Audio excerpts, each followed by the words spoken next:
हिंदी कविता जो मेरी है वो है, उसका नाम नदिया है।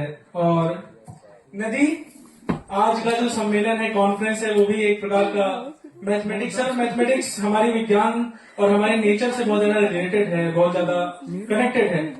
तो मेरी ये कविता नदी मैंने वहां से लिया है, हमारे काव्य गुरु हैं प्रमोद तिवारी जी की कविता है। और ये कविता मैं आपके सामने पढ़ने जा रहा हूँ। नदिया, अपने आप को नदी समझना है और नदी की वो धारा को समझना है कि नदी जहां से निकलती है और जहां उसका अंत होता है, कि नदी कहां से निकल रही है और कहां जाके समाप्त हो रही है। जैसे हमारी जीवन है, हमको एंड गोल क्या मानना है अपने लाइफ का, वो नदी हमें सिखाती है कि नदी कैसे बह रही है। अपने आप को नदी समझिए और मेरी कविता के साथ बहिए जैसे नदी बह रही है।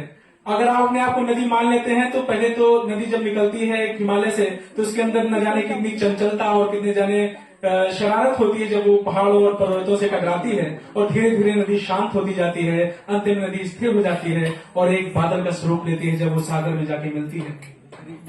ये नदी बह रही है। चलिए शुरू करते हैं ये कविता। नदिया धीरे धीरे बहना नदिया, घाट घाट से कहना नदिया, मीठी मीठी है मेरी धार,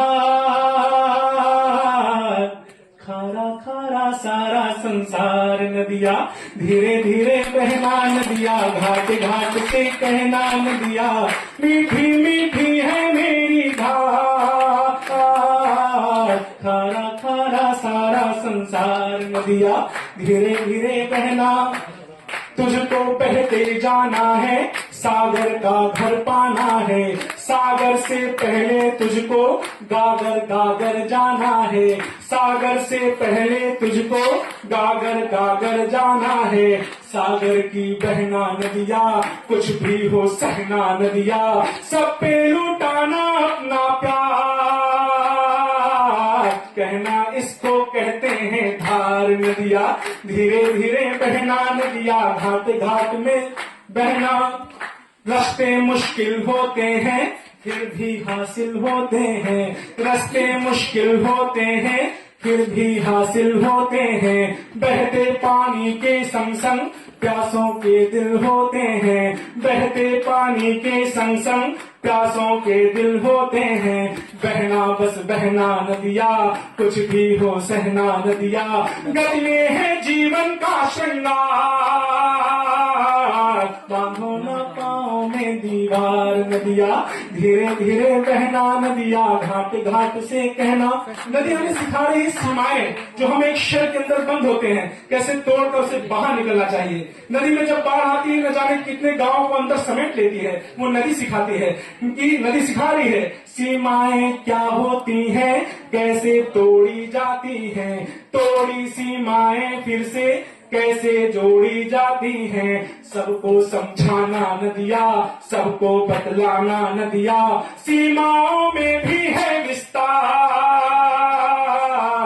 साधु न लहरों पर तलवार। नदिया धीरे धीरे बहना नदिया, घाट घाट से कहना। इसका एक चमत्कृत छंद है, इसकी सबसे अच्छा पद जो है वो है, आज के लोग, आज के जो स्टूडेंट्स हैं वो इन्फ्लुएंसर्स के बीच में उलझ के रह गए हैं। वो लोग खुद को नहीं पहचान पाते। एक पंक्ति उन्हें सिखाती है कि खुद को पहचानिए और अपनी एक धारा बनाइए, कि प्रचलित गतियों से बचना, अपना पथ खुद ही रचना, अपनी रचना में तुमको झलकेंगी गंगा जमुना, अपना पथ अपना होगा, अपना रथ अपना होगा, अपनी कश्ती अपना पतवार, अपनी फिर होगी ये रफ्तार। नदिया धीरे धीरे बहना नदिया, घाट घाट से कहना। और जो अंतिम है, अंतिम पंक्ति है, जब आप सागर तक पहुंच गए हैं और सागर तक पहुंचने के बाद नदी एकदम शांत हो जाती है, स्थिर हो जाती है और स्टेबिलिटी खोजती है, स्थिरता खोजती है। तो नदी सिखाती है किस तरीके से हमें स्थिर रहना चाहिए। सागर के घर जब जाना, थोड़ा सोना सुस्ताना, स्थिरता का सुख क्या है उसकी तह तक भी जाना। किरणें सर पर नाचेंगी, सूरज का खत बांचेंगी, खत में होगा जीवन का सार, लेना फिर बादल का अवतार। नदिया धीरे धीरे बहना नदिया, घाट घाट से कहना नदिया, बांधो न पाँव में दीवार, बांधो न पाँव में दीवार। धन्यवाद।